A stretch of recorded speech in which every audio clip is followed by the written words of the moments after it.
Cadê? Olha, começou, vamos lá. Então, pessoal, o primeiro tema que eu quero trabalhar com os senhores, com as senhoras e com as senhoritas, é a questão, bicho, do conceito jurídico de empresário. Só que para a gente chegar nesse tema, eu preciso dar um passinho atrás para a gente poder conversar sobre a base do que é o direito empresarial atual, tá? A base do que é o direito empresarial atual. O que acontece, bicho? O que acontece? Direito empresarial, ele é baseado num tripé. Ele é baseado, digamos assim, num tripé de sustentação, onde eu vou ter sujeito de direito, onde eu vou ter o objeto de direito, onde eu vou ter uma ação necessariamente. Sujeito de direito, cara, isso aqui eu vou precisar atualizar, tá? Sujeito de direito. Hoje em dia eu tenho quem? O empresário e a sociedade empresária, tá? Vocês que estão aqui, que fizeram, né, a cadeira lá de empresarial 1 lá no bloco K, do 2021.1 para trás, vocês ainda ouviam falar na Ireli, né? Só que ela foi revogada, ela não existe mais. Hoje a gente só tem o empresário individual e a sociedade empresária como exemplos de sujeitos de direito. Além disso, pessoal, o que a gente tem? Objeto de direito aqui é quem? É o estabelecimento empresarial. E a ação, e a prática, e a relação jurídica necessária para a nossa matéria é quem? É a empresa, enquanto atividade econômica organizada exercida pelo empresário a partir do seu estabelecimento. Logo, bicho, como vocês percebem aqui no nosso slide, a gente não pode confundir o que é o empresário, o que é o estabelecimento e o que é a empresa. E aí, cara, é aquilo que eu costumo dizer, tá? A grande dificuldade que vocês têm em matéria de direito empresarial, pensando em prova da OAB, primeira fase, pensando em concurso até primeira fase, não é com direito empresarial. É com a linguagem jurídica inerente ao direito empresarial, porque todos vocês conhecem mais direito empresarial do que imaginam. Qual é o problema? O problema é que você entra, cara, na disciplina de direito empresarial com a cabeça na linguagem comum, achando o quê? Achando que empresa é uma pessoa jurídica e que sócio é empresário. E, na verdade, não é nem uma coisa nem outra, muito pelo contrário. Né? Muito pelo contrário. Tá? Nem empresa é uma pessoa jurídica, nem sócio é empresário. Daí a necessidade da gente ter essa cautela, da gente ter esse cuidado com o vocabulário jurídico. Por isso você não pode confundir o que é o empresário, o que é o estabelecimento, o que é a empresa. Cara, para facilitar a sua vida, eu costumo fazer o seguinte. Imagina essa frase aqui. O estudante estuda na escola. Olha para essa frase. O estudante estuda na escola. Sujeito dessa frase, pessoal, diz para mim aqui no chat, vai. É quem? O estudante estuda na escola. Diz para mim. É quem? O sujeito dessa frase. O sujeito é o estudante. O que esse estudante faz? Qual é o verbo? O que ele deve fazer? Ele estuda. Onde? Em que local? Em que ambiente? Na escola. Olha que maravilha, velho. Se fosse, né, se tivesse língua portuguesa no exame de ordem, todo mundo aqui tirava 10. Né? Mas não tem, tem empresarial. Como é que a gente trabalha então? Ora, assim como o estudante estuda na escola, o empresário exerce a empresa no estabelecimento. Tá? Nota essa frasinha para você que vale a pena. Né? Assim como o estudante estuda na escola, o empresário exerce a empresa no estabelecimento. Ou seja, cara, como a gente colocou aí, olha só, o empresário você vai identificar pelo verbo ser. Porque ou você é, ou você não é um empresário. O estabelecimento você identifica pelo verbo ter ou possuir. Porque ou você tem, ou você não tem estabelecimento. Já a empresa você identifica pelo verbo exercer. Porque ou você exerce, ou você não exerce a atividade empresarial. Dizendo de outro modo, o empresário ele é o cara do direito empresarial. O estabelecimento é o local, é o ambiente necessário para que o cara seja o cara. E, por final, a empresa é a atividade que faz o cara ser o cara. Beleza com isso, pessoal? Tranquilo até aqui? Show de bola aí? Se tá, eu tenho uma pergunta. Se tá show de bola, eu tenho uma pergunta. Pergunta 1. Pergunta 1. É correto dizer que a empresa está contratando empregados? Do que a gente acabou de ver aí no slide. É correto dizer que a empresa está contratando empregados? Vou fazer o slide de novo para vocês, ó. Zé já disse, não é, Michel não, Carla não, olha aí, tá? Não é por quê? Porque a empresa não é quem, velho? A empresa, ó, o pessoal do Instagram, a Auri e o Levi respondendo, né? Tá errado, não pode não, Auri. Não pode não. Quem tá contratando é o empresário e não a empresa, porque a empresa não é quem, né? A empresa não é quem, tá? Outra para você. É correto você dizer que depois aqui da aula, né? Depois aqui da aula, você vai, né? Depois daqui da aula, você vai para uma reunião lá na empresa do fulaninho de tal? É correto você dizer isso? Que você vai na reunião lá da empresa do fulaninho de tal? Meu amigo Ronan entrando aí. Bem-vindo, Ronan. Boa noite, meu irmão. Estamos precisando conversar, hein? Cara, tá errado por quê? Tá errado por quê? Tá errado porque empresa não é um local para onde você se dirige. Empresa é uma atividade, é o segmento de mercado onde você atua. É você vai ao estabelecimento, como o Levi colocou. Beleza, pessoal? Tranquilo? Show de bola? Bom, seguindo viagem, cara, né, a gente pode entrar então agora, né, no conceito jurídico de empresário propriamente dito. O que eu quero que os senhores, senhoras e senhoritas percebam? Primeiro, que o conceito jurídico de empresário está estabelecido no artigo 966 do Código Civil, que para facilitar para você está aqui no slide, ó. Artigo 966. Considera-se empresário quem exerce profissionalmente uma atividade econômica organizada para a produção ou circulação de bens ou de serviços.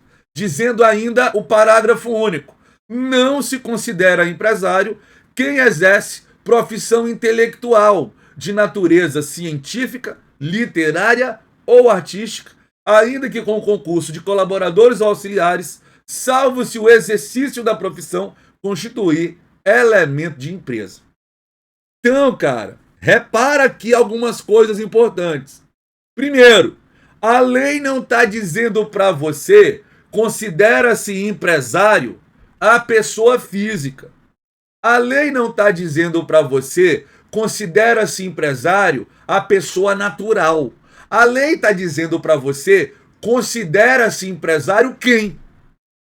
Ora, se é considera-se empresário quem, é porque a gente vai ter, meus caros amigos, tanto modelo de empresário pessoa física, quanto modelo de empresário pessoa jurídica. Tá? Tanto, repito, modelo de empresário pessoa física, quanto modelo de empresário pessoa jurídica. Exemplo de empresário pessoa física, quem é? O empresário individual. Todos e cada um de nós aqui que sozinhos venhamos a exercer a atividade lá prevista no caput. O único modelo de empresário pessoa física é o empresário individual.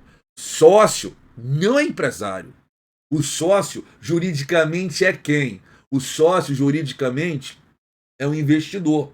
É alguém que pega a parcela do seu patrimônio e direciona aí para uma atividade econômica visando obter de volta um retorno financeiro desse investimento feito. Sócio não é empresário. Assim como o administrador, os diretores, presidentes, que o pessoal tem chamado de chamar agora, tem queimado de chamar agora de CEO, né? Cara, esses caras não são empresários também. Esses caras, eles são mandatários. São pessoas que recebem um poder para administrar o patrimônio alheio, para administrar uma pessoa jurídica. O único exemplo de um empresário, pessoa física, é um empresário individual, que vai ter CNPJ para fins meramente tributários. Para fins empresariais, é o exemplo de empresário pessoa física. Já empresário pessoa jurídica, não. Empresário pessoa jurídica, cara, a gente vai ter hoje dois exemplos. E se liga no segundo exemplo, que é novidade, hein? Primeiro exemplo, sociedade empresária. Veja que quem é empresário é a sociedade e não sócio. Quem é empresário é a sociedade e não sócio, frisando mais uma vez. É por isso que quem está obrigado a ter registro na junta é a sociedade e não sócio.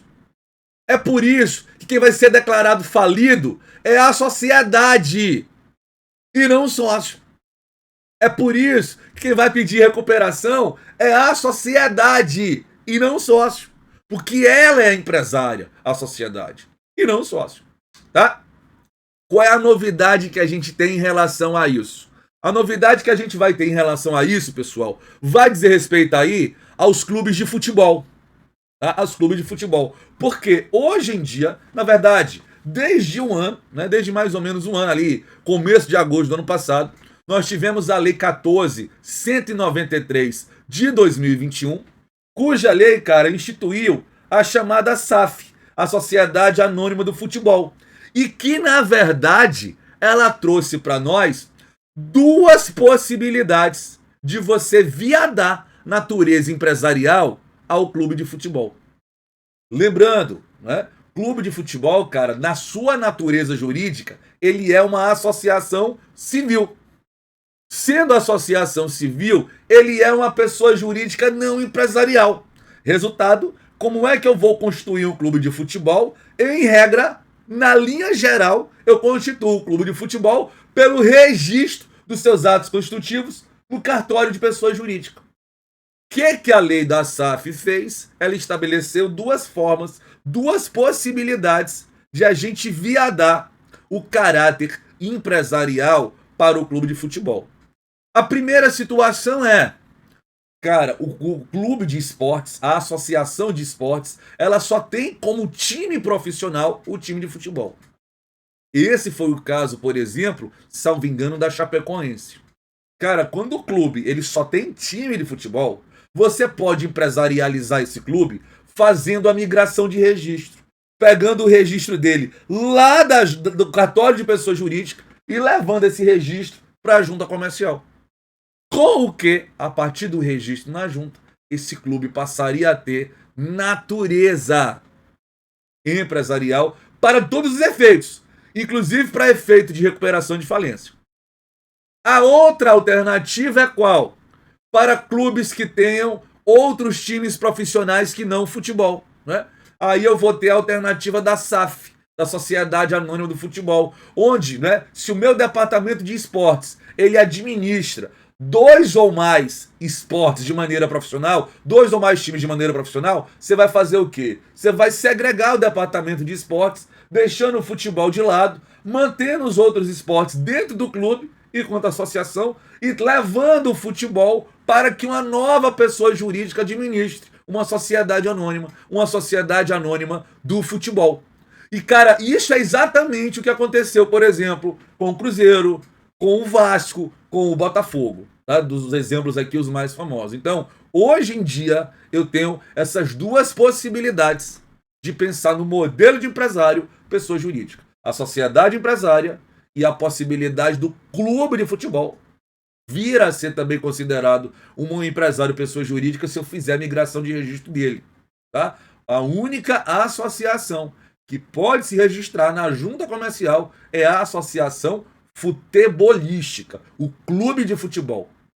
Se no clube de esportes tiver outro time profissional que não apenas o futebol, aí essa alternativa não vai caber mais.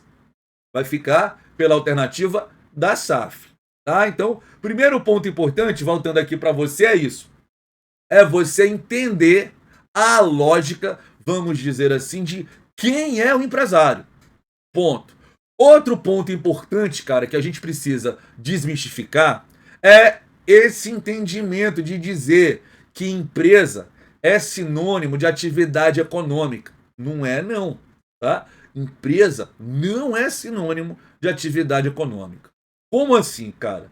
Há nessas expressões, empresa e atividade econômica, uma relação de gênero e espécie. Como assim? Atividade econômica é gênero, do qual a empresa é apenas uma de suas espécies. Tá? Uma de suas espécies. Como assim? Veja, para a gente poder falar em atividade econômica, a gente precisa estar diante de quem? De alguém realizando uma determinada prestação, realizando uma determinada atividade, visando obter dessa atividade um retorno financeiro. Ou seja, cara, tudo aquilo que você realiza para alguém, visando obter desse ato uma contraprestação pecuniária, é porque você está realizando uma atividade econômica. E aí a gente tem a atividade econômica que é empresarial e a atividade econômica que não é empresarial. A atividade econômica que é empresarial, olha aqui no slide, ó, é a atividade que está no caput. Atividade econômica organizada, profissional, para a produção e circulação de bens ou de serviços. Empresa, meus amigos, é uma atividade econômica necessariamente dotada de organização. Mas tem atividades econômicas outras que prescindem, vale dizer, que não precisam da organização. São justamente as atividades aí do parágrafo único que a gente comenta na sequência. Tá? Eu até posso me organizar, mas eu não sou obrigado a me organizar. Até posso, mas não sou obrigado a me organizar. Tá? Por que eu me organizo? Então, é parágrafo único do artigo 966, né? Isso. As atividades que aparecem ali, Ana, né, no parágrafo único do 966, são atividades econômicas que não têm caráter empresarial e não tem porquê. Para elas não é necessária a organização. Eu até posso me organizar, mas eu vou me organizar para quê? Ou para atender mais gente, ou para cobrar mais caro. Mas eu não preciso, veja bem, eu não preciso de organização para exercer qualquer uma das atividades que aparecem aí no parágrafo único do artigo 966. Tá? Grande exemplo que a gente vai ter é a nossa futura atividade, né? Atividade de advogado. Cara, seja você o advogado em início de carreira, seja você o advogado já titulado do Mega Power Outro Escritório, a advocacia ela é a mesma. Vai mudar o perfil de cliente? Ok. Vai mudar o perfil de honorários? Ok. Mas a advocacia em si é a mesma. Tá? Por quê? Porque eu não preciso de organização para exercer a advocacia. Basta o quê? Atividade intelectual, que é o que a gente tem no parágrafo único. Não se considera empresário quem exerce profissão intelectual de natureza científica, que é o nosso caso, né? Natureza científica, advogado, porque precisa de uma formação superior para exercer um ofício, né? Os profissionais liberais, de maneira geral, têm essa pegada. Tá? De natureza literária, autores, autoras, escritores. De natureza artística, cantores, cantoras, bandas, grupos de dança, de teatro. Nenhum desses caras é empresário. Eles são agentes econômicos, são, mas eles exercem profissão intelectual e não empresarial, porque para o exercício dessas atividades eu não preciso de organização. Eu vou me organizar para quê? Para atender a mais gente ou para cobrar mais caro. Mas fora disso, não se precisa de organização, como se vai precisar para a atividade empresarial. Dizendo aí no finalmente, né, do 966, ainda que com concurso de colaboradores ou auxiliares, ou seja, mesmo que essa galera, né, o profissional intelectual de natureza científica, o advogado, por exemplo, de natureza literária, o autor de livro, por exemplo, de natureza artística, o cantor, por exemplo, contrate empregados, colaboradores ou auxiliares, como está dito aí na lei, esses caras não serão empresários, né? Não se considera empresário. Começa o parágrafo único, salvo se o exercício da profissão constituir elemento de empresa. Aqui, meus amigos, eu quero que os senhores, as senhoras e as senhoritas entendam algo, tá? Essa é uma pegadinha clássica que a FGV gosta de fazer. Tá? Vira e mexe, isso está em exame de ordem, isso está em concurso público que a FGV faz. Tá? E eu não quero que os senhores, as senhoras e as senhoritas caiam nessa. O que é? Veja, um médico, um advogado, um contador, um autor de livros, ou um artista, um cantor, uma cantora, etc. Esses caras não são empresários. Agora, se o exercício da profissão desses caras constituir um elemento de empresa, por esses caras serem os titulares do negócio, no caso concreto, esses caras vão ser tratados como empresário. Tô querendo te dizer o quê? Se na sua prova aparece lá o médico, blá, blá, blá, blá, blá, blá, blá, blá, blá. Se não tiver essa ressalva final na questão, o exercício da profissão constitui elemento de empresa. Esse médico não é empresário. Se tiver na questão que o exercício da atividade constitui elemento de empresa, vai ser empresário. Tá? Que existir elementos, não é isso, professor? Se existir essa expressão, o exercício da profissão constitui elemento de empresa, por mais que fale num profissional intelectual, ele tem que ser considerado empresário. O que é esse elemento de empresa? Cara, o que é esse elemento de empresa vai interessar para a segunda fase da OAB, não para a primeira. Então não vamos perder tempo com isso. O que eu quero que os senhores, senhoras e senhoritas percebam é isso. O médico, o advogado, o engenheiro, o contador, o autor de livros, a banda, o grupo de dança, o grupo de teatro, o cantor, nenhum desses é empresário. Agora, se eu colocar esses caras dizendo na questão que o exercício da profissão deles constitui elemento de empresa, aí você pode falar que é empresário por força dessa ressalva do 966, parágrafo único. Ok com isso, galera? Tranquilidade aqui? Show de bola? Queria saber o que elementos são esses. Perca tempo agora não. Nosso objetivo aqui é a primeira fase da OAB. Depois eu posso te ajudar nos corredores da faculdade, tudo. Nosso foco aqui é a primeira fase da OAB. O que é esse elemento de empresa só aparece na segunda. Por hora, basta saber o seguinte. O cara exerce atividade intelectual. Ele não é empresário. Mas se a atividade intelectual for elemento de empresa, ele passa a ser considerado empresário. É isso que interessa para a sua primeira fase. Tá? Ok, pessoal, até aqui? Show de bola? Evoluindo, né? Pensando em sociedades empresárias, você precisa perceber o quê? Que a gente vai distinguir uma sociedade em sociedade empresária de um lado, sociedade simples do outro. Tá? Deixa eu fazer um parênteses aqui para saudar os meus amigos Roberto Girão e professor Rodolfo Franco, dois dos melhores professores aí, respectivamente, o Betinho de tributário e o Rodolfo de penal, processo penal, inclusive sócio lá no escritório. Grande abraço, Rodolfo. Bom, então, pessoal, como eu estava dizendo, eu preciso distinguir o que é sociedade empresária do que é sociedade simples. Como é que essa distinção vai ser feita? Como você pega aí no slide comigo, né? Regra geral, objeto... Não tô vendo nada, tá tudo embaçado, só tô ali ouvindo. Deixa eu abrir o slide aqui então para ver se facilita para quem não está conseguindo pegar. Deixa eu abrir assim. Ver se assim funciona, deixando aberto tranquilo. Certo, mas tá embaçado. Vamos ver se com o slide aberto assim facilita para você. Pronto, então vamos lá. Ótimo, ótimo. Vamos lá então. Então, cara, como eu estava dizendo, né? É preciso que você compreenda o que é uma sociedade empresária, o que é uma sociedade simples. Ézio Veiga, grande abraço, meu irmão. O que é uma sociedade empresária do que é uma sociedade simples? Essa diferença, ela é feita através do objeto social. Através do objeto social. Pegue o contrato social, pegue o estatuto social e procure a cláusula do objeto social.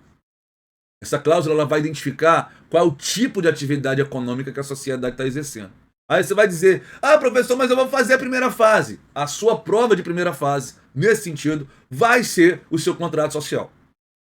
Vai fazer o quê? Vai olhar para o que a questão está te dizendo. Qual é a atividade que é exercida?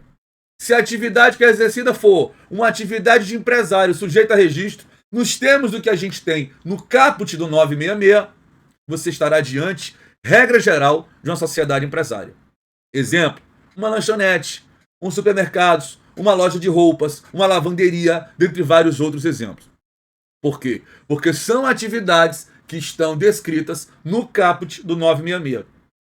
Já, cara, se o objeto social for uma atividade econômica de caráter não empresarial, que a gente vai ter no parágrafo único do 966 serve de exemplo a clínica médica, o escritório de advocacia, uma escola de artes, um clube de leitura. Regra geral, não se fala de sociedade simples, né? Eu vou estar diante de uma sociedade simples.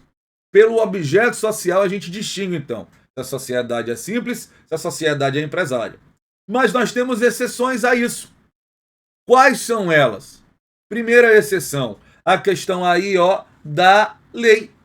A lei, meus amigos, ela vai definir a natureza econômica para duas sociedades. Quais são elas? Olha só. Primeiramente, a sociedade anônima. Ela é sempre uma sociedade empresária, sempre uma sociedade empresária, e a cooperativa, ela é sempre sociedade simples. Tá? Ou seja, se a sociedade anônima ela é sempre sociedade empresária, não interessa o objeto social que ela faça. Mesmo que a gente pense numa sociedade anônima para praticar ato de filantropia, ainda assim ela será empresária por força de lei. Mesma coisa, pessoal, a cooperativa. A cooperativa nunca será considerada sociedade empresária, mesmo que o objeto social dela seja empresarial. Mesmo que você imagine uma cooperativa que funciona como banco, intermediando recurso financeiro. Mesmo que você imagine uma cooperativa funcionando como plano de saúde. Eu não conheço nada mais empresarial do que banco, do que plano de saúde. Mas é cooperativa. Sendo cooperativa, é sempre sociedade simples. Tá?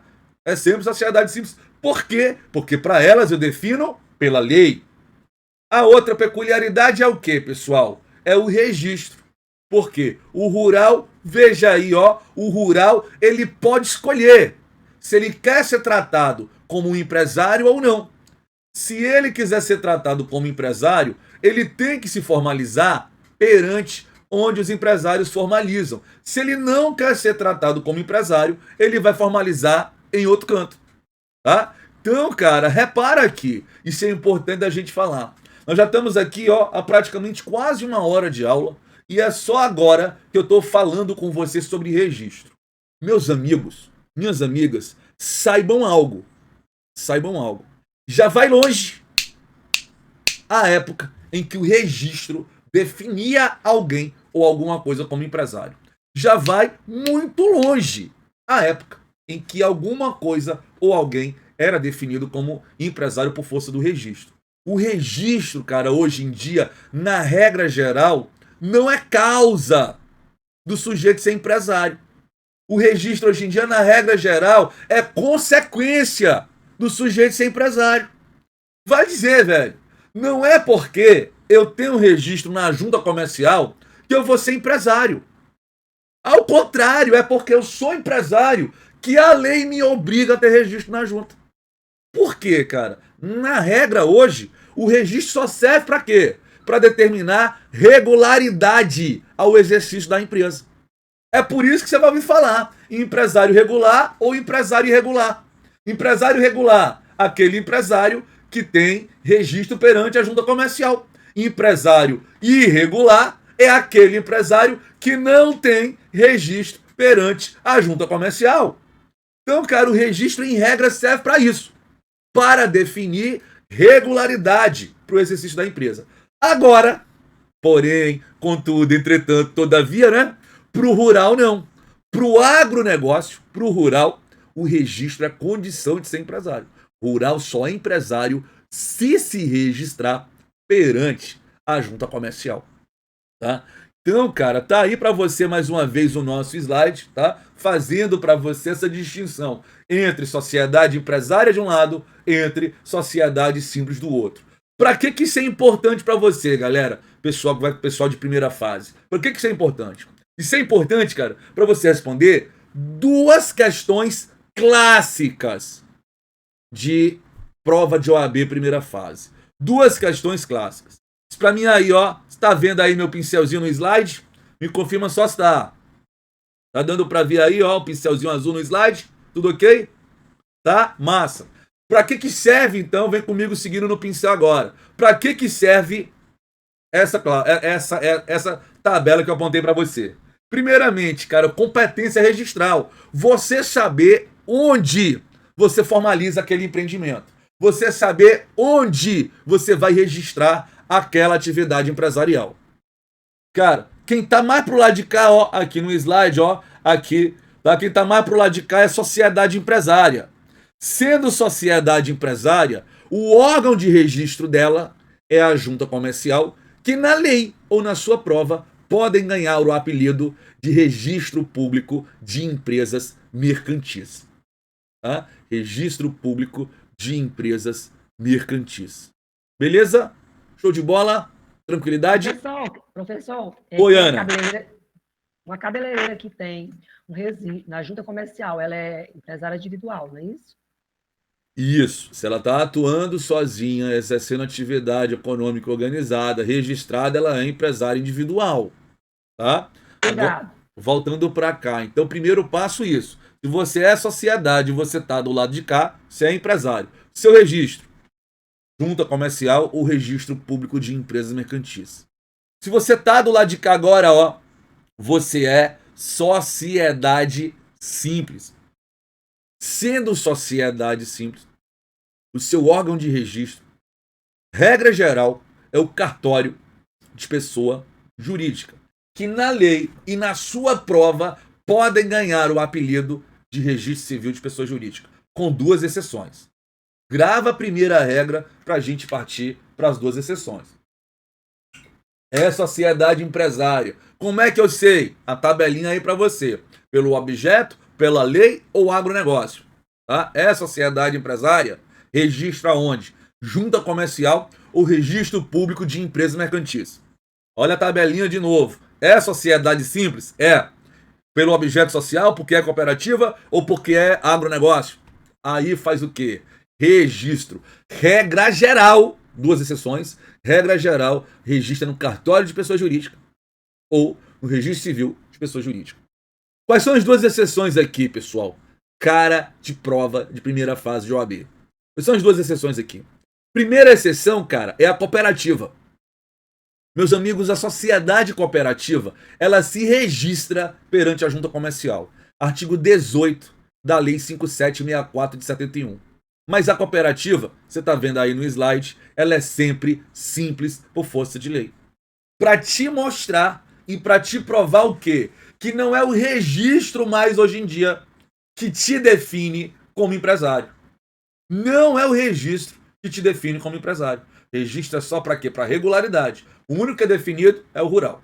Tá? Então, cooperativa se registra na junta, mas é sociedade simples.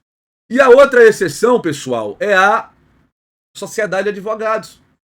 Que, apesar de ser sociedade simples, em razão do objeto social, ela se registra perante a OAB no Conselho Seccional, onde o escritório tiver a sua sede.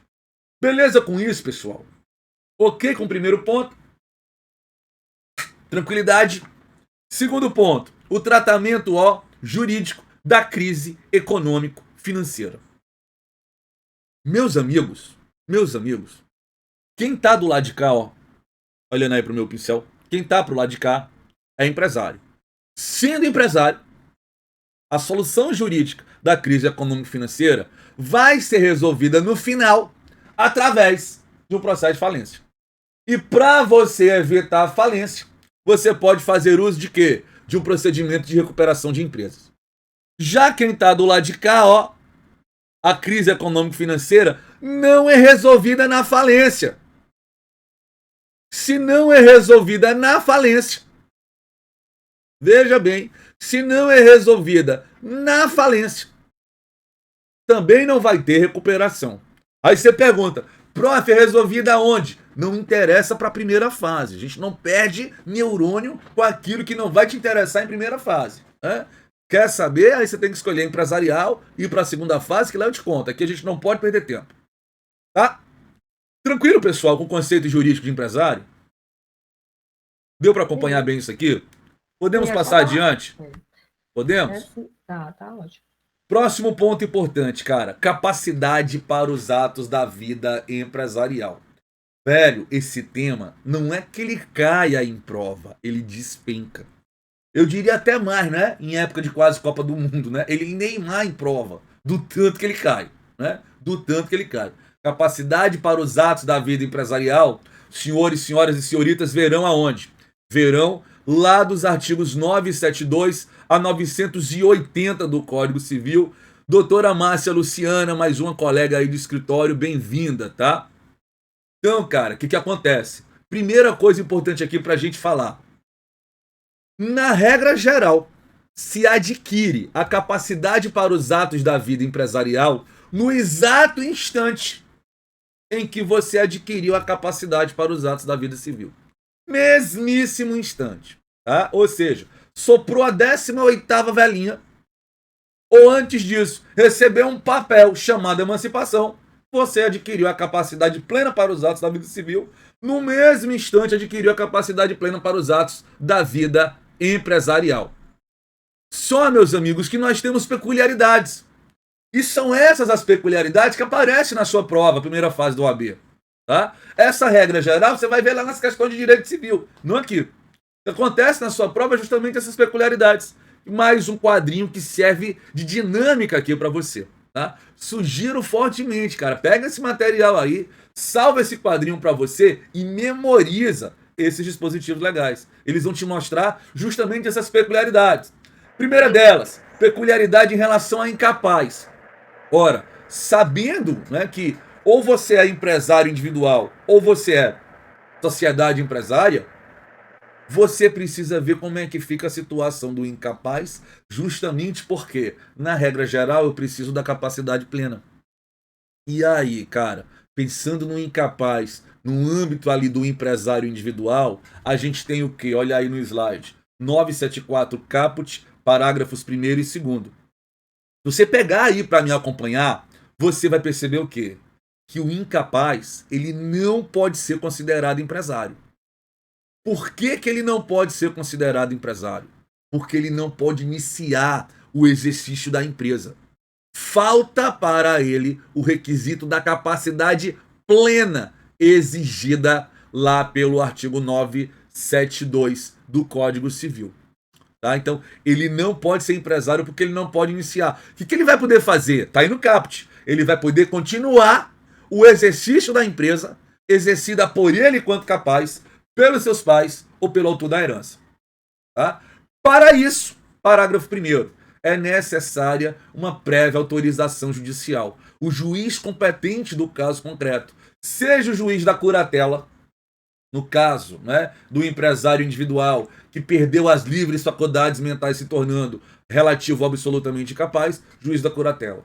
Seja o caso do empresário individual que faleceu e só deixou herdeiros incapazes, o juízo da sucessão. Esses juízos vão examinar o caso concreto e, se for relevante para a homenagem ao princípio da preservação da empresa, esse juiz ele vai lavrar um alvará judicial, não um alvará judicial não, uma autorização judicial, dando aí para a possibilidade de a empresa continuar em nome do incapaz. Veja, a propriedade da empresa, a propriedade do capital vai estar em nome do incapaz. Só que esse incapaz, ele é incapaz de administrar o patrimônio. É por isso que há gestão. É por isso que a administração da empresa aqui, enquanto perdurar a incapacidade, vai ficar na mão do tutor, vai ficar na mão do curador. Você não pode confundir, portanto, né, a função de proprietário do capital, que é a função de sócio, com a função de gestor do capital, que é a função de administrador pensando em sociedade. Tá? Olhando aqui para o plano da empresa individual, é isso que a gente vai ter. E aí, cara, o parágrafo 2º, ele vai dizer ainda o quê? Que se o juiz der a autorização para continuar, ele vai lavrar um alvará judicial para separar o que é patrimônio pessoal do que é patrimônio empresarial, porque o patrimônio pessoal do incapaz não pode sofrer os riscos inerentes à atividade empresarial. Porém, meus amigos, é importante notar, o incapaz ele não pode ser empresário individual, mas nada impede que ele seja sócio. Tá? Nada impede que ele seja sócio. Basta o quê? Que ele atenda aos requisitos cumulativos previstos lá no parágrafo 3º do artigo 974 do Código Civil. Quais são esses requisitos, pessoal? Me acompanha aqui. Quais são esses requisitos? Primeiro, o incapaz ele deve estar devidamente representado ou assistido. O incapaz deve estar devidamente representado ou assistido. Tá? Aqui é meio óbvio, né? Pô, se eu sou incapaz e eu não tiver representado ou assistido, o ato que eu estou praticando é nulo ou anulável, ele não vai ser válido. É meio óbvio esse requisito. Mas está lá, 974, parágrafo 3º. Outro requisito, o incapaz, ele não pode ser nomeado administrador da sociedade. O incapaz, ele tem que ser mero sócio. Ele não pode ser nomeado administrador da sociedade. Ele tem que ser mero sócio. Tá? Porque é meio óbvio também, não é? Pô, você é incapaz de administrar o seu próprio patrimônio. Como é que eu poderia entregar nas suas mãos o patrimônio alheio, o patrimônio de uma pessoa jurídica para você administrar? Tá? Agora, o terceiro requisito, não. Esse terceiro requisito é empresarial, que é o quê? Que é a necessidade de o incapaz estar com a chamada responsabilidade limitada. Meus amigos, responsabilidade limitada significa que o incapaz ele não vai perder na sociedade bens pessoais por débitos empresariais. Ele não perde bens pessoais por débitos empresariais. E aí, cara, é preciso que você perceba o quê? É preciso que você perceba como é que funciona lá na LTDA e na SA essa responsabilidade limitada. Vale a pena você tomar nota aí, tá? Para a lei da memorizadinha depois. A responsabilidade limitada na LTDA está lá no artigo 1052 do Código Civil. A responsabilidade limitada na SA está no artigo 1088 do Código Civil. O que eu quero que você saiba aqui pensando na sua primeira fase? Na LTDA, a responsabilidade limitada depende da integralização do capital. Na SA, a responsabilidade limitada independe da integralização do capital. Isso é tão importante, cara, que eu vou repetir.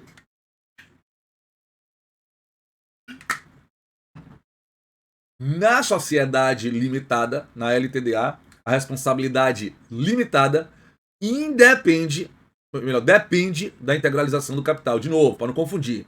Na LTDA, a responsabilidade limitada depende da integralização do capital. Na SA, a responsabilidade limitada independe da integralização do capital. Beleza? Ou seja, cara, para eu ter e manter, né, para eu ter e manter o incapaz numa sociedade limitada, o capital social tem que estar sempre integralizado. Sempre integralizado.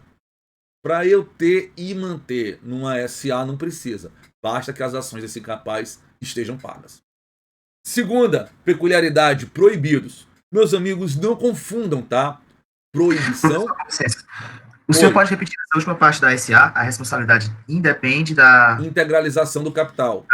Né? Ou seja, pensando no incapaz, qual é a história?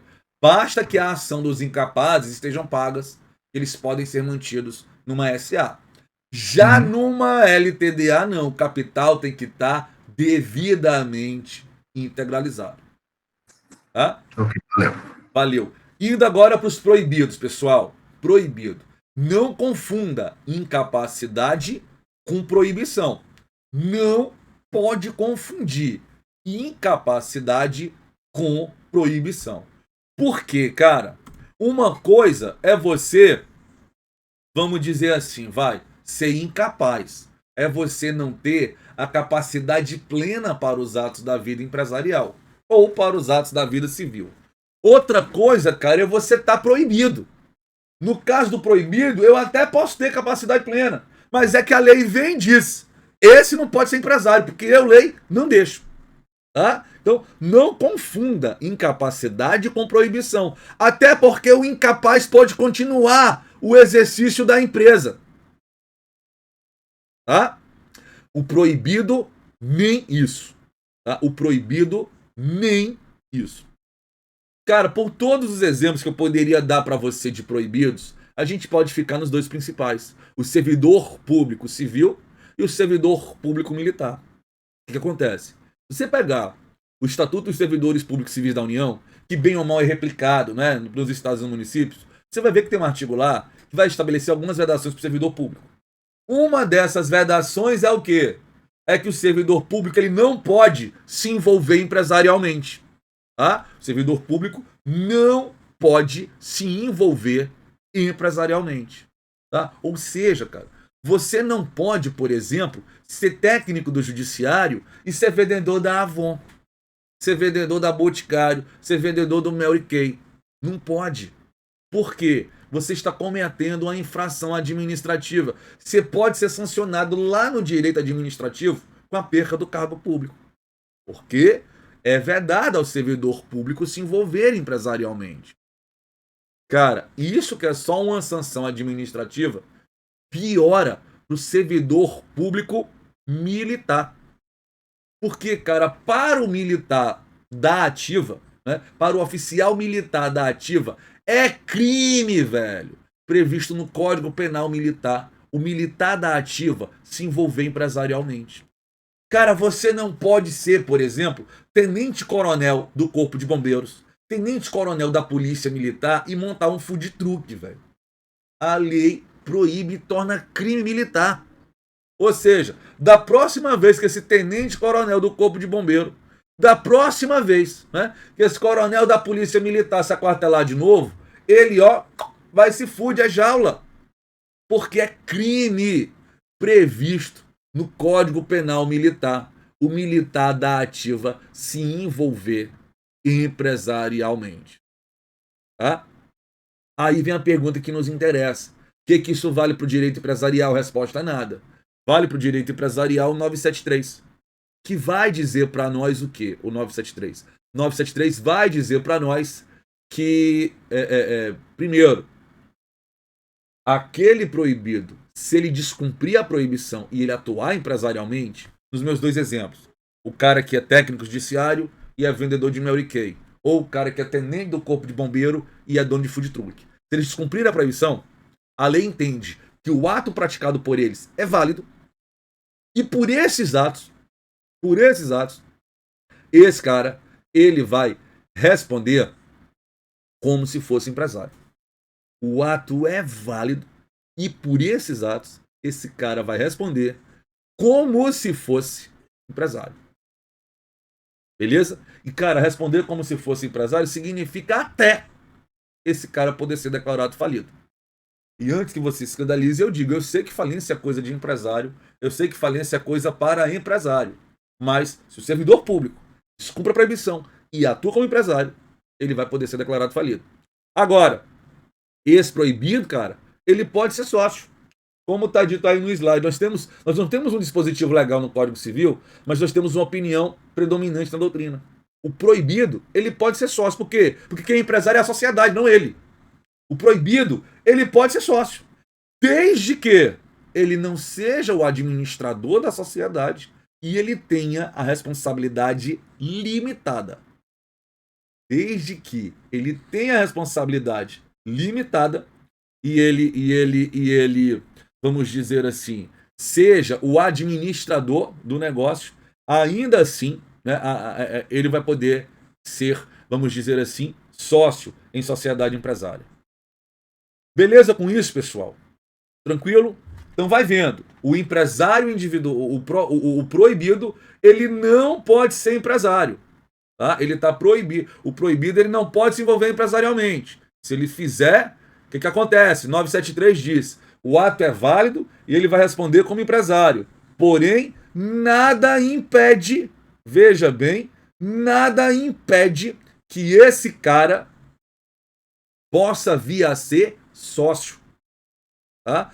Desde que, veja bem, desde que ele não seja administrador e ele, vamos dizer assim, tenha responsabilidade limitada. Último tópico aqui é o quê? Casados. Meus amigos, para o empresário individual que é casado, a gente tem o artigo 978 do Código Civil, que vai dizer o quê? Que o empresário individual casado, ele pode alienar o patrimônio imóvel da empresa ou gravá-los de ônus real, independentemente da outorga conjugal. Tá? Ou seja, nós temos aqui, velho, uma peculiaridade em relação ao direito de família. Lá no direito de família, os senhores, senhoras e senhoritas aprendem o quê? Que se eu sou casado e eu quero vender um imóvel que está em meu nome, eu preciso de quê? Eu preciso da outorga conjugal. Tá? Só que o que acontece?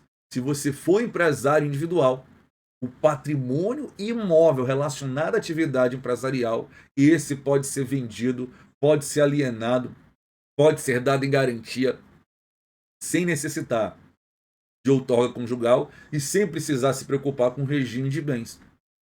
Como eu costumo falar, bicho, em sala de aula, imagina o seguinte, ó. Imagina o seguinte. Imagina que você está adiante de um empresário individual que tem dois bens. Um bem onde ele mora com sua família, o outro onde está instalada a sua loja. Esse bem, ele mora com a sua família, o tratamento dele é o lado direito de família. Para vender, para dar em garantia, vai precisar da outorga conjugal. Agora, esse outro bem, o da sua loja, vinculado à atividade empresarial, não. O artigo 978 desvincula isso, torna o patrimônio imóvel da empresa independente para fins de alienação. Tá? E a outra é o quê? Né? Sócios casados entre si, como é que fica? O regramento disso está no 977, que vai dizer para nós o quê? Facultam-se aos cônjuges contratar sociedade entre si ou com terceiros, desde que não estejam casados, no regime da comunhão universal ou da separação obrigatória. Repetindo uma vez mais o 977. Ele vai dizer o quê? Que facultam-se aos cônjuges contratar sociedade entre si ou com terceiros, desde que não estejam casados, sob o regime da comunhão universal ou da separação obrigatória. E que eu quero que você perceba aqui, bicho, que primeiro, é viável sociedade entre cônjuges, juridicamente falando. Que, segundo, tá? A lei ela traz uma restrição apenas para quê? Para a sociedade que é contratual, que eu vou ter ambos os cônjuges no mesmo contrato social, seja somente eles, seja eles com mais alguém, e mais, casados no regime da comunhão universal ou no da separação obrigatória. Se você está casado na comunhão parcial, nada impede de você montar uma sociedade contratual com o seu cônjuge, por exemplo, como é uma LTDA. Agora, na comunhão universal, na separação obrigatória, não vai caber a sociedade contratual entre cônjuges. Só vai caber o quê? Sociedade estatutária. A sociedade cooperativa, sociedade anônima e a sociedade comandita por ações. Dizendo de outra forma, meus amigos, se você está casado com alguém na comunhão universal ou na separação obrigatória, você só pode montar com seu cônjuge essas três sociedades. A sociedade anônima, a sociedade comandita por ações e a sociedade cooperativa. Por quê? São três sociedades estatutárias e a gente não aplica as restrições da sociedade entre cônjuges previstas no artigo 977 do Código Civil às sociedades estatutárias. Agora... Opa. Pois não, pode falar.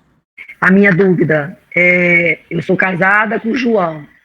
Aí o João construiu uma casa, mora eu e meus dois filhos. Aí ele colocou uma empresa individual. Então, ele pode vender essa empresa individual, só não pode vender a casa que nós moramos, né? Isso, mas eu estou falando agora de sociedade, tá? Não, mas eu fiquei em dúvida, eu tive que perguntar. Sim. Obrigado. Sem problema, tá? Então, cara, como eu estava dizendo, né? Casou na comunhão parcial, na separação convencional, um pacto antinupcial e tudo mais. Casou na participação final dos aquestos, você pode montar uma LTDA com seu cônjuge.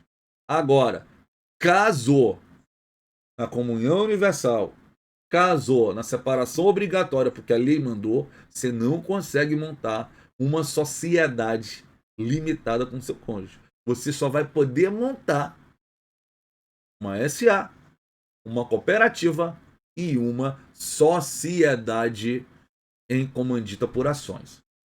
Beleza com isso, pessoal? Tranquilo? Próximo teminha que a gente combinou para hoje é o quê? Quadro geral de credores. Cara, esse é simplesmente o tema mais cobrado no histórico do exame de ordem em matéria de falências e recuperação de empresas. O quadro geral de credores. Eu estou falando aqui, cara, basicamente de 2 artigos da Lei 11.101, que hoje tem para mais de 300 artigos, né? 2 artigos, que tem um percentual, cara, um percentual, né, de te dar aí algo em torno de 70% das questões que são cobradas no exame de ordem sobre processo de falência. Quadro geral de credores. O nome da lei? Lei 11.101. Quadro geral de credores. Só que para a gente poder olhar esses 2 artigos, a gente precisa primeiro entender isso daqui. Se eu apareço, bicho, no quadro geral de credores de um processo de falência, é porque, velho, das duas uma.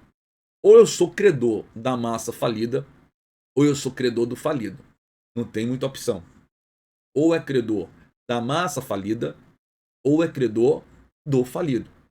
Não tem outra opção. Cara, se ou você é credor da massa falida, ou você é credor do falido, eu tô querendo na entrelinha te dizer o quê? Que você não pode confundir, né? Você não pode confundir o que é o falido com o que é a massa falida. Não dá para confundir o que é o falido com o que é a massa falida. Não dá. Tá? Cara, para vocês entenderem isso aqui em modo fácil, em modo rápido, eu costumo fazer uma seguinte analogia. Né? Até porque não adianta eu estar jogando doutrina para você agora, não é mais o caso. É fazer você entender agora independente da doutrina. E que eu quero que você perceba. Tá? Quero que você perceba. Vale a pena você anotar essa analogia aqui. Vale a pena você anotar essa analogia aqui para você entender qual é a diferença do credor da massa falida para o credor do falido. Anota aí. A massa falida está para o falido no processo de falência, assim como o espólio está para o defunto no processo de inventário.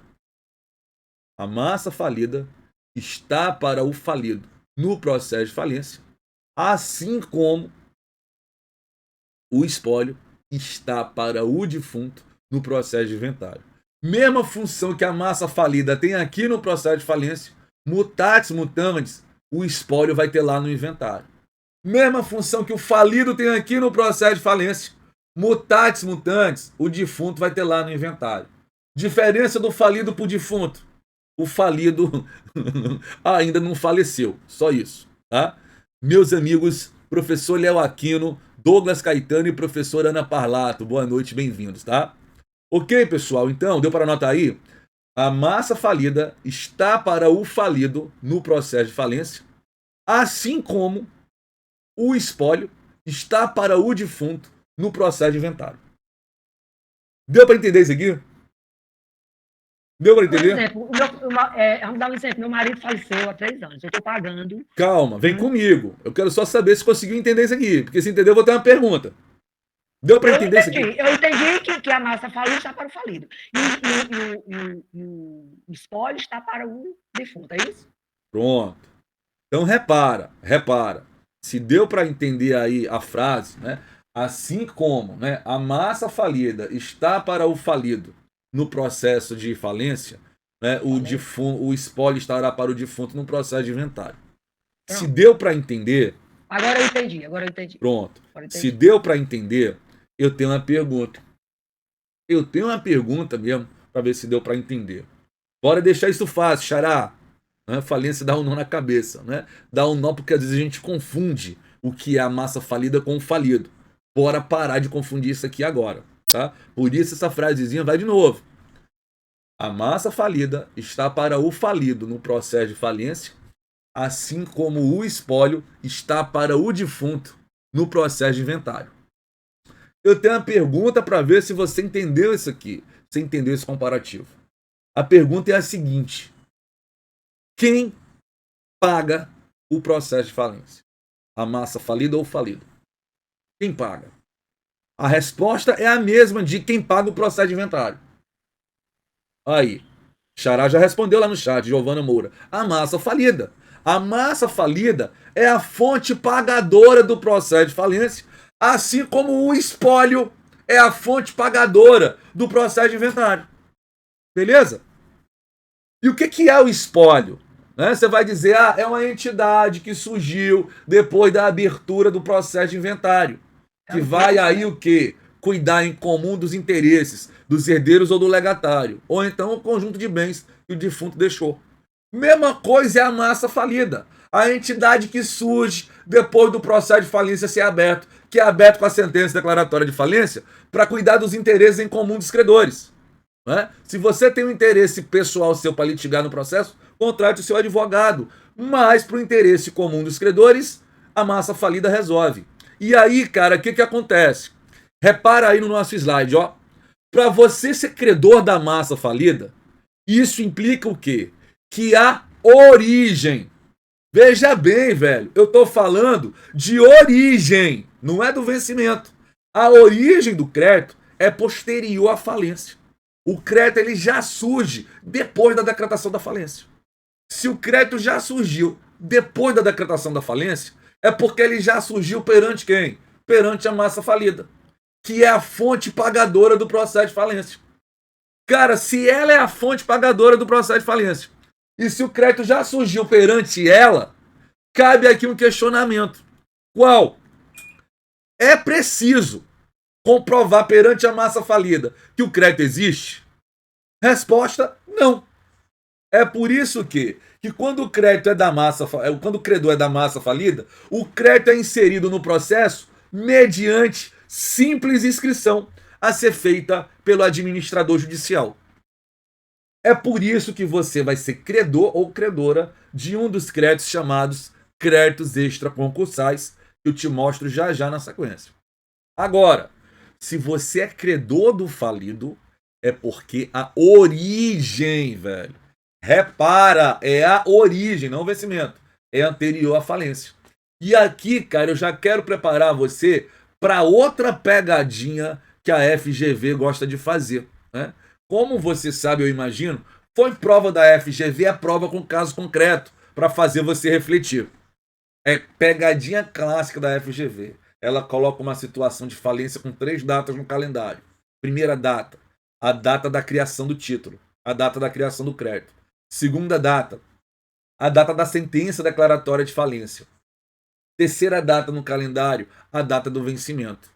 Para te perguntar se esse crédito é de um credor da massa falida ou do falido. Ou, como está aí no slide, ó, se esse crédito ele é um crédito concursal ou extraconcursal. O critério é o quê? O critério é a origem do crédito. O vencimento aqui não interessa. E aí, cara? E aí, se a origem do crédito ela é anterior à decretação da falência, seu crédito surgiu perante o falido. Você precisa comprovar que esse crédito existe perante a massa falida, que é uma terceira entidade, uma terceira pessoa, vamos dizer assim, já que você não pode confundir a massa falida com o falido. E você comprova como? Mediante o procedimento de verificação e de habilitação de créditos. Beleza, cara, com isso? Então, de cara você precisa perceber isso aqui. Se você é credor da massa, é porque o seu crédito já surgiu depois da decretação da falência, pelo menos em regra. Você é titular de um crédito extraconcursal e o seu crédito vai entrar no quadro de credores mediante simples inscrição a ser feita pelo administrador judicial. Tá? Agora, se a origem do seu crédito é anterior da crédito quebra, você é um credor do falido, mesmo que o vencimento se dê depois. O seu crédito é crédito do tipo concursal. Para o seu crédito entrar no processo, você precisa, veja bem, você precisa inseri-lo através de procedimento de verificação e habilitação de crédito. Aí, ó, para você, né, o rol dos artigos 84 e 83 da Lei 11.101. Tá? Rol dos créditos extraconcursais, rol dos créditos concursais. Aqui, galera, eu não quero, né, vamos dizer assim, perder tempo lendo, né, cada um desses incisos aí. você precisa muito mais entender como é que funciona a dinâmica de pagamento desses créditos, né? A leitura do dispositivo legal, essa você faz, tá? E vale a pena, bicho, você memorizar o artigo 84 e o artigo 83. Volta a insistir, tá? A gente está se preparando para o 36º exame de ordem, né? A gente tem pelo menos uma questão sobre a Lei 11.101 na nossa prova, tá? A gente teve, nos outros 35 exames, a gente teve 2 vezes a aplicação de primeira fase, né? Reaplicação de primeira fase, porque houve problema técnico em determinada cidade. Ou seja, a gente tem hoje, né, a preço de hoje, algo em torno de 37 provas de OAB aplicada pela FGV. Em média, metade disso é de falência, metade disso é de recuperação de empresas. Ou seja, a gente tem algo aí na faixa de umas 16 questões sobre processo de falência. Cara, dessas 16, pelo menos umas 12 delas é só sobre quadro geral de credores. Quando não é a questão inteira sobre quadro geral de credores, tem lá uma ou outra alternativa sobre o quadro. E, cara, a pergunta clássica é: quem é que eu pago primeiro? O crédito trabalhista ou o administrador judicial? Quem é que eu pago primeiro? O tributário ou o trabalhista? Quem é que eu pago primeiro? O quirografário ou o subordinado? E por aí vai, tá? Então, eu quero te mostrar agora aqui, aproveitando o nosso slide, como é que você trabalha com o quadro geral de credores. E, cara, eu tenho 2 dicas para você. E aí, se você me disser que entendeu as 2 dicas, eu vou jogar aqui algumas questões para ver se dá certo para você, se deu para entender, tá? Então, repara, olha aí, artigo 84 e artigo 83. O que você precisa perceber, cara? É muito comum a questão comparar exatamente isso. O crédito X prefere ao crédito Y. O crédito X não prefere ao crédito Y. Está fazendo um comparativo, tá? A propósito, preferir significa é pago antes. Não preferir significa é pago depois. Tá? Então, olhando aqui para o nosso slide, ó, o que a gente vai ter? Se você tiver na disputa lá na questão o comparativo entre um crédito do artigo 84 e um crédito do artigo 83, o que você precisa perceber? A gente paga primeiro o 84 e só depois a gente vai pagar o 83. Tá? É dessa forma que a gente atende quadro geral de credores. São 2 regrinhas que eu quero que você saiba. Tá? Olha aqui para o slide, Ana, vem comigo. Tá? 2 regras eu quero que você saiba para você poder comparar crédito e poder dizer quem paga primeiro. Tá? Primeiramente, o vocabulário. A expressão preferir significa é pago antes. A expressão não preferir significa é pago depois. Se eu disser que tal crédito prefere a tal crédito, eu estou dizendo que esse primeiro crédito é pago antes do segundo. Se eu disser que tal crédito não prefere a tal crédito, eu estou dizendo que esse primeiro crédito é pago depois do segundo. E aí, olhando para a lei, a primeira regra é essa.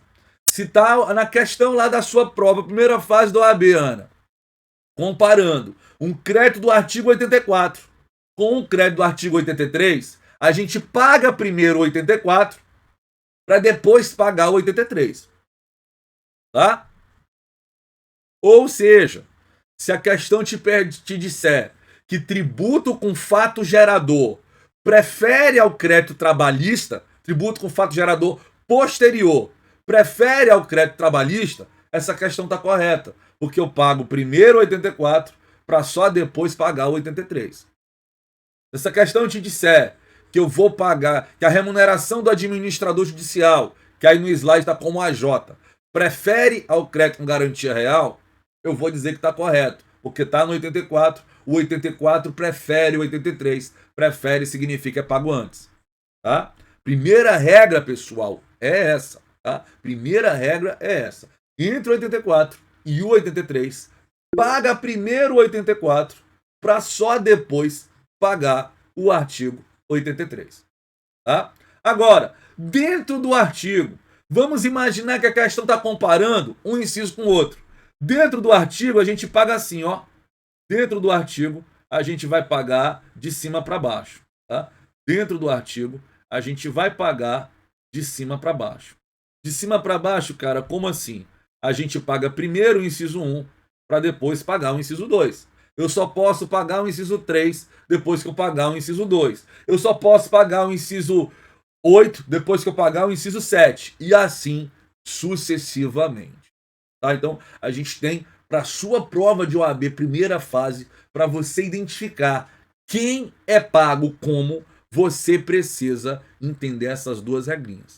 Se está comparando o 84 com o 83, você vai pagar primeiro o 84 para depois pagar o 83. Se você está dentro do artigo, você paga inciso por inciso. Você só paga o inciso 2 depois que você pagar o inciso 1. Você só paga o inciso 3 depois que você pagar o inciso 2. E assim sucessivamente. Tranquilo, galera, com isso?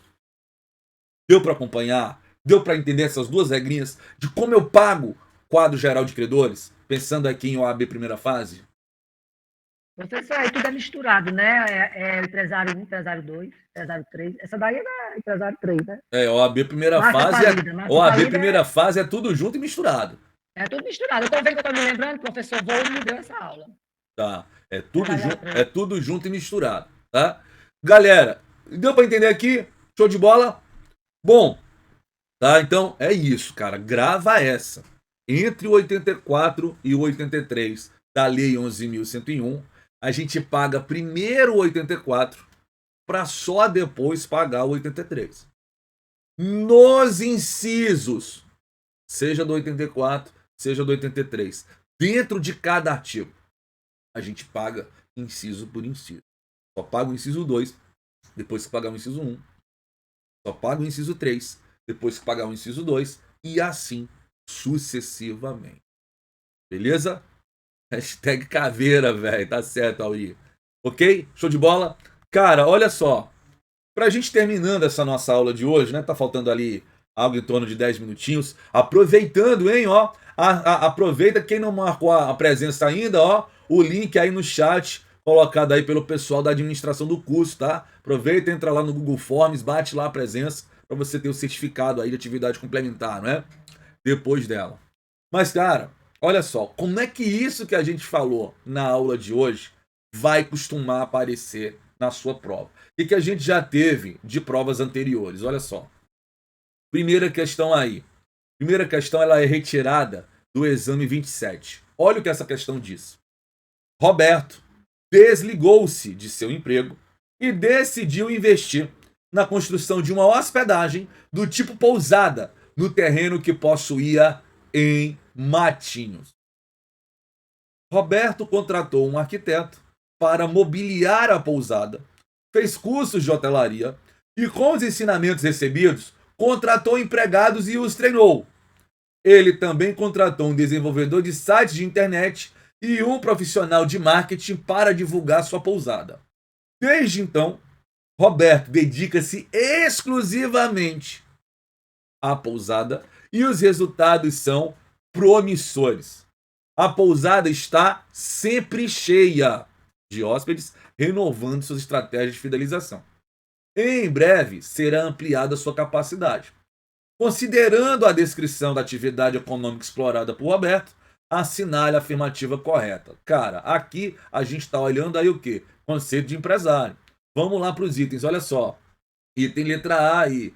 A atividade não pode ser considerada empresa em razão tanto da falta de profissionalismo de Roberto, antes de seu titular, quanto de produção de bens. Cara, esse item está completamente errado, não é? Mesmo que você não lembrasse nada de direito empresarial, não há condição de você querer marcar esse item, né? Até pela descrição do caso. Tudo que o Roberto não faltou aí foi profissionalismo. O cara se desligou do emprego, o cara investiu na construção, o cara contratou arquiteto para mobiliar, o cara fez curso, o cara treinou empregado, o cara contratou empregado, o cara criou o site, o cara tá fazendo marketing de divulgação da pousada. Tudo que esse cara não é não ser profissional, tá? E mais do que isso, né? De produção de bens. Veja, cara, saiba algo, né? Saiba algo. A atividade empresarial, ela pode se dar em 3 linhas distintas. Ou produção de bens, ou circulação de bens, ou ainda prestação de serviços. Vai vendo, velho. Vai vendo. Eu estou falando. falta tanto profissionalismo quanto produção de bens. Ainda que falte produção de bens, eu tenho aqui o quê? Eu tenho uma prestação de serviços aí da hospedagem do tipo pousada que o Roberto criou lá em Matinhos. Tá? Então, item completamente falso.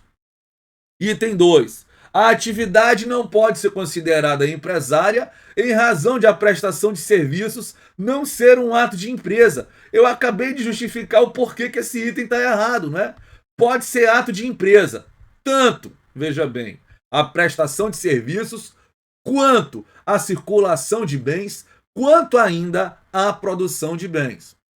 Letra C. A atividade poderá ser considerada empresa, mas seu titular será empresário a partir do registro na junta comercial.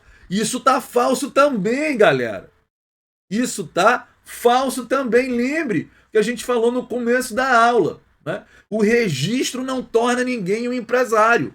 O registro só vai te tornar empresário se você estiver diante de atividade rural, agronegócio. O Roberto aqui não é agronegócio. O Roberto aqui, ele é pousada. Tá? Não é o registro na junta que vai tornar ele empresário. O registro na junta vai servir só para quê? Para regularidade. Né? É aquilo que a gente falava, Ana. Né? O registro não é causa, né? Em regra, para o sujeito ser empresário. O registro, ele é condição do sujeito ser empresário. Tá? Não é porque você tem registro na junta que você é um empresário. É porque você é empresário que você precisa ter registro na junta. Só o rural, veja bem, só o rural é que é tratado como empresário. Tá? Ou seja, gabarito, letra D de dado. Mas se liga, né? Se o Roberto, em vez de uma pousada, tivesse criado uma fazenda, o gabarito correto seria o item C. Porque agora ele estaria atuando com o quê? Com agronegócio. Fechado? Né? Pegadinha, né, Ana? Não pode cair mais nela, hein? Não pode cair mais nela. Próxima questão, olha só. Assinale a alternativa correta em relação aos conceitos de empresa e empresário no direito empresarial, questão extraída do 17º exame de ordem. Né? Parte mais conceitual, que a gente viu lá no começo da aula. Olha o que eu tenho aí no item A. A empresa é a sociedade com ou sem personalidade jurídica. Já está errado, né? A gente já começou vendo exatamente isso, que empresa não é sociedade. O empresário é o sócio da empresa, pessoa natural ou jurídica, errou de novo. Empresa não é sociedade, sócio não é empresário. Letra B. Empresa é qualquer atividade destinada à produção de bens. Cara, o problema aqui está no qualquer. Porque tem atividade econômica de produção de bens que não é empresa. Pense na atividade do escultor. Pense na atividade do artista que vai pegar uma pedra bruta e criar ali uma escultura. Ele está produzindo bens. Tá? Ele está produzindo bens. Tá certo? Agora, o que acontece? Né? Apesar dele estar, produzindo bens, ele não é empresário. Ali não há empresa. Beleza? E mostra aí que o item já está errado. Já seguindo, né? Empresário é a pessoa natural que exerce profissionalmente a empresa e tem a receita bruta anual de até 100 mil reais. Cara, se o conceito de empresário aqui desse item B tivesse parado em empresa, esse item ele estaria até correto. Tá? Só que essa parte final torna o item também errado. Eu não tenho nada, absolutamente nada, no direito empresarial brasileiro que pare em 100 mil reais. O que eu ainda vou ter algo parecido com isso é o regramento jurídico do MEI, que é a pessoa natural, enquadrada como ME e que tem receita bruta anual de até 81 mil reais. Tá? Mas o item também está errado. Item C. Empresa é a atividade econômica organizada para a produção ou circulação de bens e de serviços. Aqui tá ok. Empresário é o titular da empresa, quem a exerce de caráter profissional. Letra C de caveira é o item a ser marcado nessa questão. Tá? Mais um item aí, letra C, de caveira, item a ser marcado. Olha o item D que a gente tem aí, né? Olha o item D que a gente tem aí. Empresa é a repetição profissional dos atos de comércio ou mercancia. Empresário é a pessoa natural ou jurídica que pratica de modo habitual tais atos de comércio. Velho, deixa eu te dizer um negócio, deixa eu te falar um negócio aqui, tá? Ato de comércio era o que a gente tratava quando a gente estava diante do direito comercial, não do direito empresarial hoje em dia. Tá? Apareceu na sua prova negócio de ato de comércio e esqueça. Véio. Não existe mais ato de comércio no direito brasileiro. Hoje a gente fala de atividade econômica, que pode ser empresarial ou intelectual, como a gente viu no começo da aula. Tá? Item, portanto, vamos marcar aqui, né? Você pegar aí, item, portanto, falso. Temos outras questões aqui. Ainda temos, olha aí. Questão aí agora da prova 20. Maria, empresária individual, teve sua interdição decretada, olha a capacidade, né? Decretada pelo juiz a pedido de seu pai José, em razão de causa permanente que a impede de exprimir a sua vontade para os atos da vida civil. Sabendo-se que José, servidor público federal na ativa, foi nomeado curador de Maria, assinale a alternativa correta. Olha aí. Letra A. É possível a concessão da autorização judicial para o prosseguimento de Maria. Possível, pessoal, possível. A gente viu, não é? 974, caput do Código Civil. Porém, diante do impedimento de José, servidor público na ativa, está impedido mesmo, né, para exercer atividade de empresário, este nomeará, com a aprovação do juiz, um ou mais gerentes. Letra A é o item a ser marcado aqui nessa terceira questão, em consonância, cara, com os artigos 974 e 973 do Código, 975, perdão, 974 e 975 do Código Civil. O que eu quero chamar sua atenção aqui nessa questão, tá? O que eu quero chamar sua atenção aqui nessa questão? Olha aí o que a gente tem, ó, no item C de casa. Olha aí, no item C de caveira. Sai de tela aqui para você poder ler comigo. Olha aí, ó. É possível a concessão de autorização para o prosseguimento da empresa de Maria, antes exercida por ela enquanto capaz, devendo seu pai José, como curador e representante, assumir o exercício da empresa. Cara, esse item C, ele só não é o correto dessa questão, por quê? Porque o José está proibido, já que ele é um servidor público federal na ativa. Tá? Se ele fosse servidor público federal aposentado, o gabarito correto seria o item C de caveira. Se ele não fosse proibido, o gabarito correto seria o item C de caveira. O problema é que ele é servidor público federal na ativa. E como a gente viu mais no começo da nossa aula, esse cara, ele é proibido de se envolver empresarialmente. Por isso que vem o 975, para dizer que nesse caso, a gente vai nomear, né, o gerente. Tá? Próxima questão que a gente vai ter aí, questão de número 4. Álvares Florence tem um filho relativamente incapaz e consulta você, como advogado ou advogada, para saber da possibilidade de transferir para o filho parte das cotas que possui na sociedade empresária Redenção da Serra Alimentos Ltda, cujo capital se encontra integralizado. Apoiado na disposição do Código Civil sobre o assunto, você respondeu que, meus amigos, a disposição do Código Civil sobre o assunto é o artigo 974, parágrafo 3º. Olha o que a gente tem aí. É permitido, letra A, o ingresso do relativamente incapaz na sociedade, bastando que esteja assistido pelo seu pai no instrumento de alteração contratual no aditivo. Cara, esse item dá vontade de marcar ele como verdadeiro, né? Mas, ó, esse item tá errado, tá?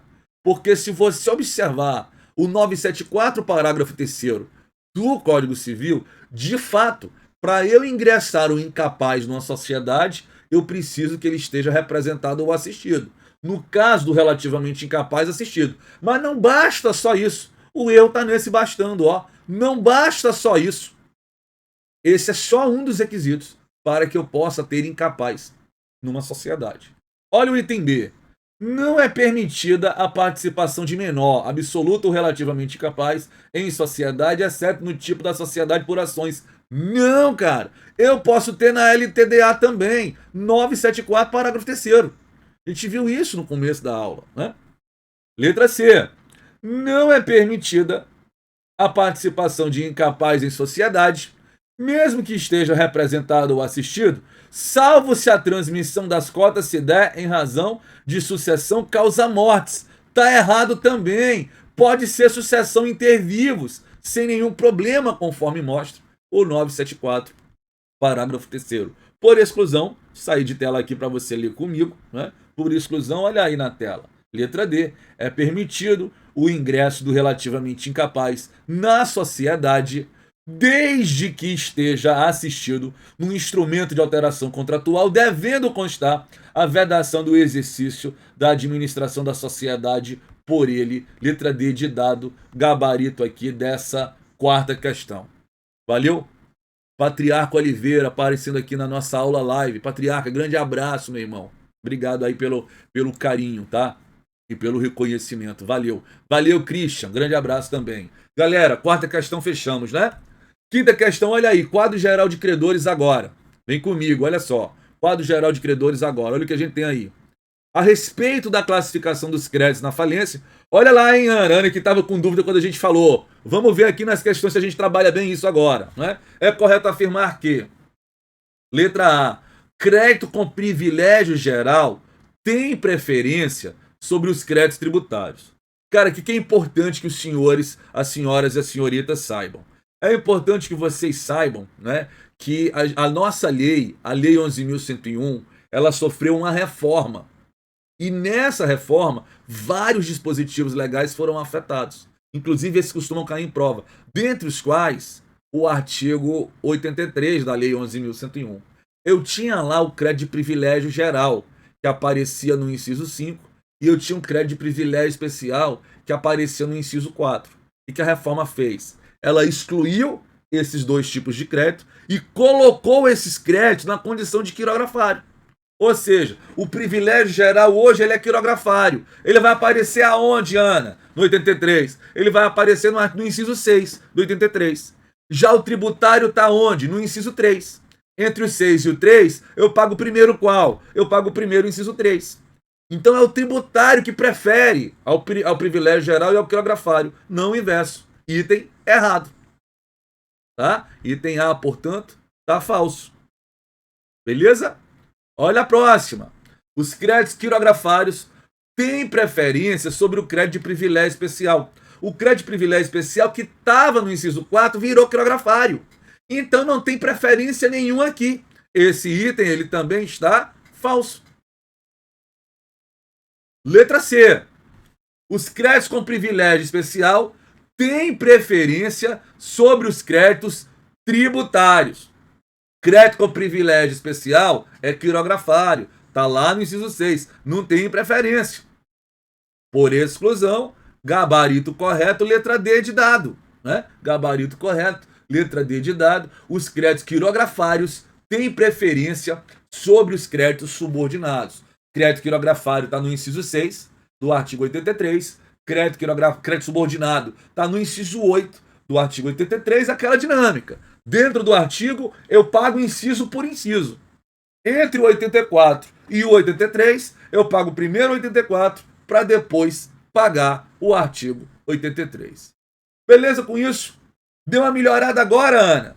Né? Olhando na questão, aquela história do prefere, do não prefere. Prefere é pago antes, não prefere é pago depois. Sexta questão, olha aí, né? 19º exame. Eugênio de Castro é sócio administrador designado no contrato social da sociedade Vale do Taquari Empreendimentos Limitada. De acordo com a cláusula contratual, o referido administrador faz jus à percepção de um prolabore bimestral no valor fixo de R$4.000. Com a decretação da falência referida sociedade, sua advogada verificou que não consta o crédito do cliente na relação de credores publicada no Diário Oficial. Assinale a opção que indica a classificação correta na habilitação de crédito. Ora, se eu estou falando de habilitação de crédito, eu estou falando de quê? De crédito cujo credor é credor do falido. Estou falando de quê? Te vi mais para trás da aula. De crédito cujo crédito é concursal, que aparece aonde? Lá no artigo 83 da Lei 11.101. E meus amigos, minhas amigas, saibam algo. Existe um único crédito definido em lei, aqui, ó, como crédito subordinado.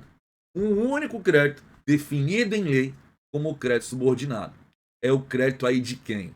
Do sócio ou do administrador da sociedade declarada falida. Essa é a pegadinha, Juliana, que todo mundo cai nessa questão, né? Porque o administrador, ele está trabalhando na sociedade, aí você já vai, é o trabalhista.